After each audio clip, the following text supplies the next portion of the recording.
Hi hello ನಮಸ್ತೆ ಸ್ನೇಹಿತರೆ, ಇವತ್ತು ಬೆಳಗ್ಗೆ ಕ್ರಿಕೆಟ್ ಅಭಿಮಾನಿಗಳು, ಅದರಲ್ಲೂ ನಾವೆಲ್ಲ ಕನ್ನಡಿಗರು ಬಹಳ ಶಾಕ್ಗೆ ಒಳಗಾಗಿದ್ವಿ. ಭವಿಷ್ಯದಲ್ಲಿ ಟೀಮ್ ಇಂಡಿಯಾದ ನಾಯಕ ಆಗ್ತಾರೆ ಅಂತಲೇ ನಾವೆಲ್ಲ ಭಾವಿಸಿರುವ ಆಟಗಾರ KL ರಾಹುಲ್ ಅವರು ವೃತ್ತಿಪರ ಕ್ರಿಕೆಟ್ಗೆ ಗುಡ್ ಬೈ ಹೇಳಿದ್ದಾರೆ ಅನ್ನೋ ಸುದ್ದಿ ಅದು. ಆ ಸುದ್ದಿ ಸೋಷಿಯಲ್ ಮೀಡಿಯಾದಲ್ಲಿ ಹಲ್ಚಲ್ ಎಬ್ಬಿಸ್ತಾ ಇದ್ದಂತೆ ಬಹಳ ಬೇಜಾರುಪಟ್ವಿ. ಆದರೆ ಎಲ್ಲೋ ಒಂದು ಕಡೆ ಸಾಧ್ಯನೇ ಇಲ್ಲ ಬಿಡುಗರು, ರಾಹುಲ್ ಎಷ್ಟೇ ಕಡೆಗಣನೆಗೆ ಒಳಗಾದರೂ ಕೂಡ ಮರಳಿ ಟೀಮ್ ಇಂಡಿಯಾವನ್ನು ಸೇರ್ತಾರೆ ಅನ್ನೋ ನಂಬಿಕೆ ನಮ್ಮಲ್ಲಿತ್ತೆ. ಹಾಗಾದರೆ ಅಂತಹದ್ದೊಂದು ಸುದ್ದಿ ಹಬ್ಬಲು ಕಾರಣ ಏನು, ರಾಹುಲ್ ಏನಂದಿದ್ದಾರೆ ಎಲ್ಲವನ್ನು ಹೇಳ್ತೀನಿ.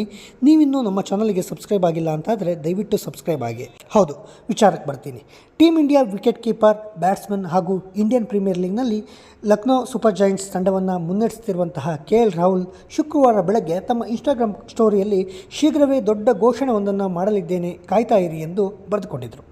ಇದರ ಬೆನ್ನಲ್ಲೇ ದೊಡ್ಡ ಘೋಷಣೆ ಏನಿರಬಹುದು ಎಂದು ನೆಟ್ ಲೋಕದಲ್ಲಿ ಭಾರೀ ಚರ್ಚೆ ಶುರುವಾಗಿತ್ತು.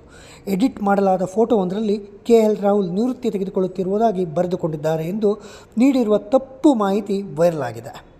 ಇಂದು ನೆಟ್ ಲೋಕದಲ್ಲಿ ಯಾವುದೇ ವಿಚಾರ ಇರಲಿ, ಮಿಂಚಿನ ವೇಗದಲ್ಲಿ ಎಲ್ಲರ ಕಿವಿ ಮುಟ್ಟುತ್ತೆ, ಎಲ್ಲರ ಮೊಬೈಲ್ಗಳಲ್ಲಿ ಅದು ತಲುಪುತ್ತೆ. KL ರಾಹುಲ್ ಅವರ ಪೋಸ್ಟನ್ನು ತಿರುಚಿ ನಿವೃತ್ತಿಯ ಪೋಸ್ಟನ್ನಾಗಿ ಕಿಡಿಗೇಡಿಗಳು ಒಂದು ಕುಚೋದ್ಯವನ್ನು ಮಾಡಿದರು. ಅದು ವೈರಲ್ ಆಗಿದೆ. KL ರಾಹುಲ್ ದೊಡ್ಡ ಘೋಷಣೆ ಮಾಡಲಿರುವುದು ಖಚಿತ, ಆದರೆ ನಿವೃತ್ತಿ ಸುದ್ದಿಯಂತೂ ಅಲ್ವೇ ಅಲ್ಲ, ಅದು ಸಂಪೂರ್ಣ ಸುಳ್ಳು. ತಲೆ ಮೇಲೆ ಹೊಡೆದ ರೀತಿಯಲ್ಲಿ KL ರಾಹುಲ್ ಅವರೇ ನಿವೃತ್ತಿ ಘೋಷಿಸಿದ್ದಾರೆ ಎನ್ನುವಷ್ಟರ ಮಟ್ಟಿಗೆ ಫೋಟೋ ಎಡಿಟ್ ಮಾಡಿ ನೆಟ್ನಲ್ಲಿ ಹರಿಬಿಡಲಾಗಿತ್ತು. ಸದ್ಯ ಕಳಪೆಲೆಯ ಕಾರಣ ಭಾರತ ತಂಡದಲ್ಲಿ ಸ್ಥಾನ ಗಿಟ್ಟಿಸಿಕೊಳ್ಳಲು KL ರಾಹುಲ್ ನಿಜಕ್ಕೂ ಕಷ್ಟಪಡ್ತಾ ಇದ್ದಾರೆ, ತುಂಬ ಪರದಾಡ್ತಾ ಇದ್ದಾರೆ ಅಂತಲೇ ಹೇಳ್ಬೋದು. ಅದು ನಿಜ.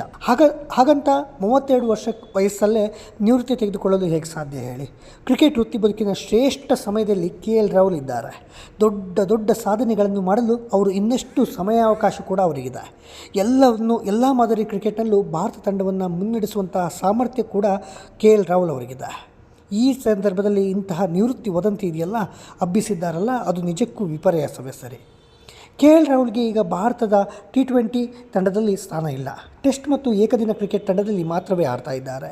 ಇತ್ತೀಚಿನ ಶ್ರೀಲಂಕಾ ಪ್ರವಾಸದಲ್ಲಿ ನಡೆದ 3 ಪಂದ್ಯಗಳ T20 ಕ್ರಿಕೆಟ್ ಸರಣಿಯಲ್ಲಿ KL ರಾಹುಲ್ ಆಡಿದರು. ಮೊದಲ 2 ಪಂದ್ಯಗಳಲ್ಲಿ ಆಡಿ ಗಳಿಸಿದ್ದು ಕೇವಲ 31 ರನ್ ಮಾತ್ರ.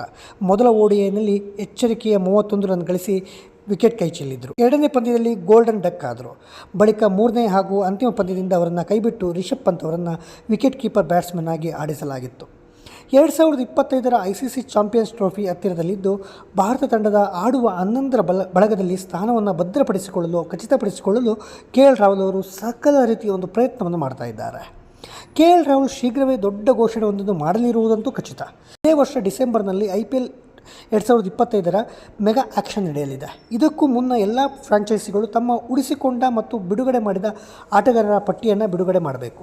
ಹೀಗಾಗಿ ಹರಾಜಿಗೂ ಮೊದಲೇ ಒಪ್ಪಂದ ಮಾಡಿಕೊಂಡು LSG ತಂಡದಿಂದ RCB ತಂಡಕ್ಕೆ ಸೇರುತ್ತಿರೋ ಬಗ್ಗೆ KL ರಾಹುಲ್ ಅವರು ಘೋಷಣೆ ಮಾಡಲಿದ್ದಾರೆಯೇ ಅನ್ನೋ ಚರ್ಚೆ ಕೂಡ ಸೋಷಿಯಲ್ ಮೀಡಿಯಾದಲ್ಲಿ ಶುರುವಾಗಿದೆ. ಮುಖ್ಯವಾಗಿ ಟೀಮ್ ಇಂಡಿಯಾಕ್ಕೆ ಇವತ್ತು KL ರಾಹುಲ್ ಅವರು ಬೇಕೇ ಬೇಕು. ಇಷ್ಟು ಬೇಗ ನಿವೃತ್ತಿ ಪಡೆಯೋಕ್ಕೆ ಚಾನ್ಸೇ ಇಲ್ಲ. ರಾಹುಲ್ ಯಾವುದೇ ಕ್ರಮಾಂಕದಲ್ಲೂ ಬ್ಯಾಟ್ ಬೀಸಬಲ್ಲ ಆಟಗಾರ. ರಾಹುಲ್ ಕ್ರೀಸ್ನಲ್ಲಿ ಇರೋ ಅಷ್ಟೊತ್ತು ಎದುರಾಳಿಗಳಿಗೆ ಟೆನ್ಷನ್ ತಪ್ಪಿರಲ್ಲ. ಈ ಬಗ್ಗೆ ನೀವೇನಂತೀರಾ ಕಮೆಂಟ್ ಮಾಡಿ. ಜೊತೆಗೆ ನೀವಿನ್ನೂ ನಮ್ಮ ಚಾನಲ್ಗೆ ಸಬ್ಸ್ಕ್ರೈಬ್ ಆಗಿಲ್ಲ ಅಂತಾದರೆ ದಯವಿಟ್ಟು ಸಬ್ಸ್ಕ್ರೈಬ್ ಆಗಿ. ನಿಮ್ಮ ಸಪೋರ್ಟ್ ಇರಲಿ. ಧನ್ಯವಾದಗಳು.